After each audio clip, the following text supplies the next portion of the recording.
भारत के मदरसों का सच क्या है? भारत के मिशनरी स्कूलों का सच क्या है? भारत की शिक्षा प्रणाली का सच क्या है? शिक्षा की आड़ में सनातन को मिटाने की साजिश का सच क्या है? किन किताबों से भारत के भविष्य को रौंदा जा रहा है?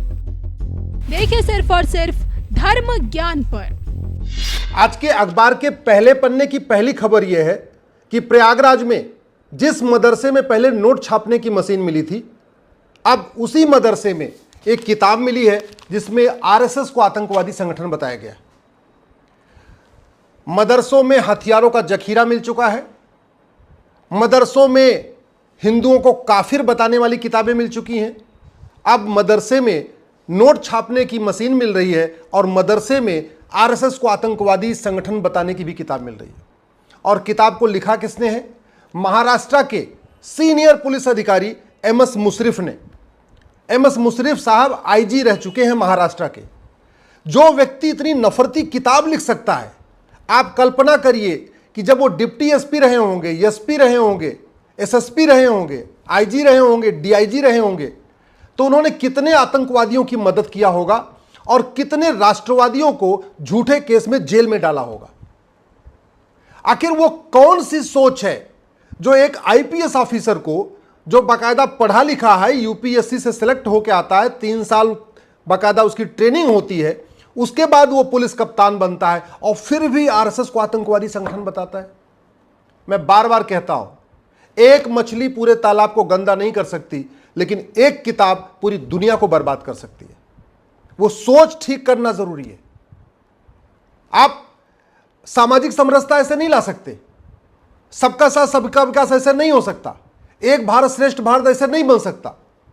सबसे पहले आपको गुलामी की शिक्षा बदलना पड़ेगा।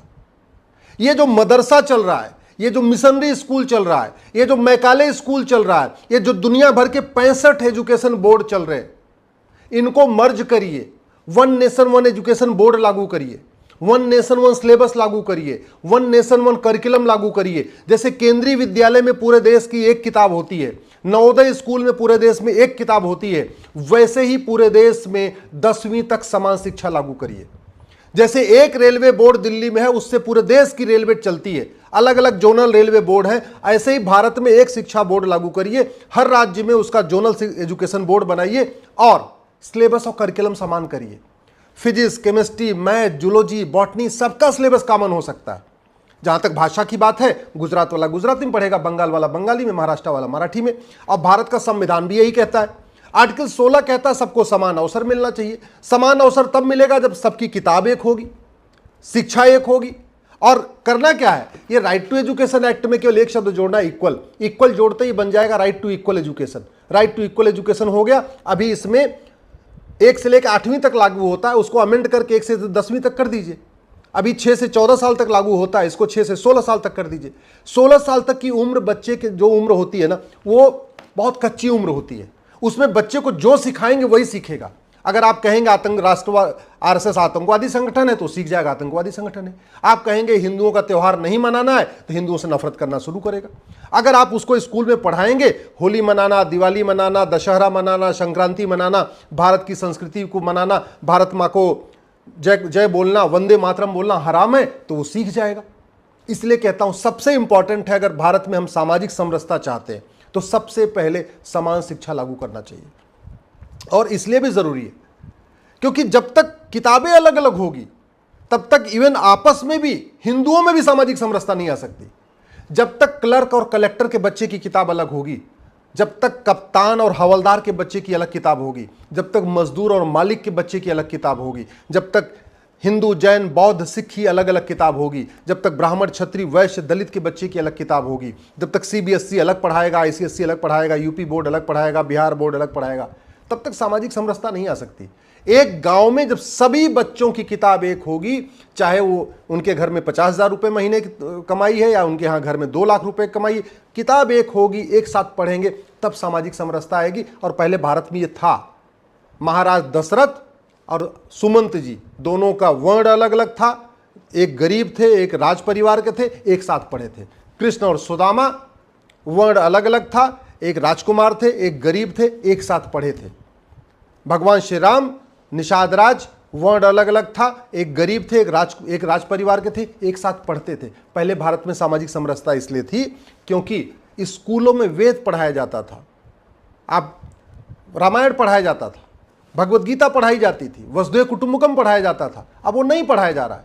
भारत के किसी भी मदरसे में वसुधैव कुटुंबकम नहीं पढ़ाया जाता, सर्वमंगल मांगल्य नहीं सिखाया जाता, चाहे मदरसा हो चाहे मिशनरी स्कूल हो। न भारत के बारे में पढ़ाया जाता है, न भारत की संस्कृति पढ़ाया जाता है, न भारत का इतिहास पढ़ाया जाता है, न भारत की परंपरा पढ़ाया जाता है, न भारत का त्यौहार पढ़ाया जाता है, न भारत के महापुरुषों के बारे में पढ़ाया जाता है, न जो हमारी प्राचीन परंपरा रही है, जननी जन्म भूमिश्च स्वर्गादप गरीयसी, नारी तू नारायणी, यत्र नारस्तु पूज्यते रमनते तत्र देवता, सर्वमंगल मांगल्ये शिवे सर्वार्थ साधिके, ये नहीं पढ़ाया जाता, न मिशनरी स्कूल में, न मदरसा स्कूल में। और बाकी तो छोड़ो, जो स्टेट बोर्ड है वहां भी नहीं पढ़ाया जा रहा था। फिर सामाजिक समरसता कैसे आएगी? सामाजिक समरसता खत्म होने के सबसे बड़ा कारण यह है कि भारत में न्याय व्यवस्था सड़ चुकी है। आज तक कन्हैया लाल के हत्यारों को फांसी नहीं हुई, आज तक कमलेश तिवारी के हत्यारों को फांसी नहीं हुई।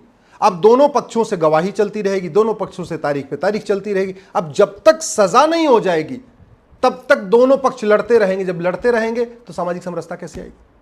भारत में इसलिए भी सामाजिक समरसता नहीं आ रही है, एमएस मुशर्रफ टाइप के लोग झूठा इतिहास लिखते हैं, झूठी कहानियां लिखते हैं, झूठी किताबें लिखते हैं, और वो किताब पढ़ाई जा रही। आप कल्पना करिए, ये जो एमएस मुशर्रफ है, जो आईजी रह चुका है, इतनी घटिया किताब लिखा है, इसने राष्ट्रवादी, दुनिया के सबसे बड़े राष्ट्रवादी संगठन को आतंकवादी संगठन बना दिया। क्यों? क्योंकि इसको पता है झूठ बोलना अपराध नहीं है, झूठी बात लिखना अपराध नहीं है, झूठे तथ्यों को तोड़ मरोड़ के लिखना अपराध नहीं, कुछ भी अपराध नहीं, तो कुछ भी छाप दो। हमने क्या किया है? फ्रीडम ऑफ स्पीच के नाम पे, फ्रीडम ऑफ एक्सप्रेशन के नाम पे लोगों को झूठ बोलने का अधिकार दे दिया है, झूठ लिखने का अधिकार दे दिया है, झूठा सोचने का अधिकार दे दिया। एक वेब सीरीज बनाता है कंधार हाईजैकिंग के ऊपर, उसमें हिंदुओं को आतंकवादी बना देता है। क्यों बना देता है? उसको पता है झूठी फिल्म बनाना, झूठी कहानी पे फिल्म बनाना कोई अपराध नहीं है। और एमएस मुशर्रफ को भी पता है, पढ़ा लिखा आदमी है, आईपीएस है, इसको भी पता है कि झूठी किताब लिख देना कि राष्ट्र आरएसएस आतंकवादी संगठन है, ये भी गंभीर अपराध नहीं। और एक बात आपको बता दूं, ये एक मदरसे में पकड़ा गया है कि आरएसएस आतंकवादी संगठन है। सच्चाई तो यह है कि भारत के सभी मदरसों में ही पढ़ाया जाता है, भारत के सभी मदरसों में पढ़ाया जाता है। हम पाक हैं, बाकी जो हमें नहीं मानता, हमारी पूजा पद्धति को, हमारी इबादत के तरीकों को नहीं मानता, वो सब नापाक है। भारत के सभी मदरसों में सिखाया जाता है हिंदू, जैन, बौद्ध, सिख काफिर है। भारत के सभी मदरसों में सिखाया जाता है जो काफिर है उसकी मकान लूटना, उसकी दुकान लूटना, उसका खेत खलिहान पे कब्जा करना ये जायज़ है। भारत के सभी मदरसों में सिखाया जाता है होली मनाना, दिवाली मनाना, भारत की परंपरा मनाना, भारत का त्यौहार मनाना ये हराम है। भारत के सभी मदरसों में केवल नफरत सिखाई जाती है, नफरत, प्रेम कहीं नहीं सिखाया जाता। कभी होगा, कभी पहले सिखाया जाता रहा होगा, आज तो नहीं सिखाया जा रहा। इसलिए समाधान क्या है? भारत में समान शिक्षा लागू। दूसरा समाधान क्या है? ये 1861 का पुलिस एक्ट चल रहा है, उसके कारण पुलिस सत्ता के गुलाम बनी है। अब आप सोच लीजिए, एक तो पुलिस वैसे सत्ता के गुलाम है, और ये मुशर्रफ जहां का एसपी रहा होगा, जहां का आईजी रहा होगा, जहां का डीआईजी रहा होगा, उसने पुलिस को कैसे कैसे उपयोग किया होगा, उसने कितने निर्दोष लोगों को गलत तरीके से फंसा दिया होगा, और कितने दोषियों को इसने छोड़ दिया होगा। जब ये इतना मजहबी कट्टर आदमी है तो आप कल्पना करिए कितने ड्रग स्मगलरों को इसने छोड़ा होगा, कितने आतंकवादियों को छोड़ा होगा, कितने जिहादियों को छोड़ा होगा, कितने इसने पत्थरबाजों को छुड़वाया होगा, कितने मजहबी उन्माद फैलाने वालों को छुड़वा दिया होगा। जब इतना नफरती आदमी है, आईपीएस होके, आईजी होके किताब लिख रहा है कि आरएसएस राष्ट्रवादी संगठन है, तो जब इसके पास पावर रही होगी, चाहे वो डिप्टी एसपी की या एसपी की या एसएसपी की या डीआईजी की, आईजी की, तो अपने पावर का कैसे दुरुपयोग किया होगा आप खुद कल्पना कर सकते हैं। इसलिए मैं कह रहा हूं, समय आ चुका है कि भारत में सबसे पहले भारत का एजुकेशन सिस्टम बदला जाए, दूसरा भारत का पुलिस सिस्टम बदला जाए, तीसरा भारत का जुडिशल सिस्टम बदला जाए।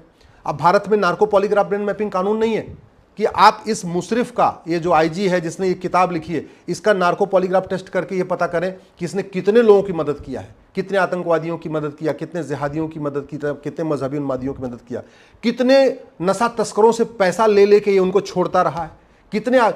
इसका अगर narco polygraph brain mapping test करिए तब पता चलेगा आईएसआई से इसको कितना पैसा मिलता रहा है, ये किताब लिखने के लिए इसको कितना पैसा मिला है।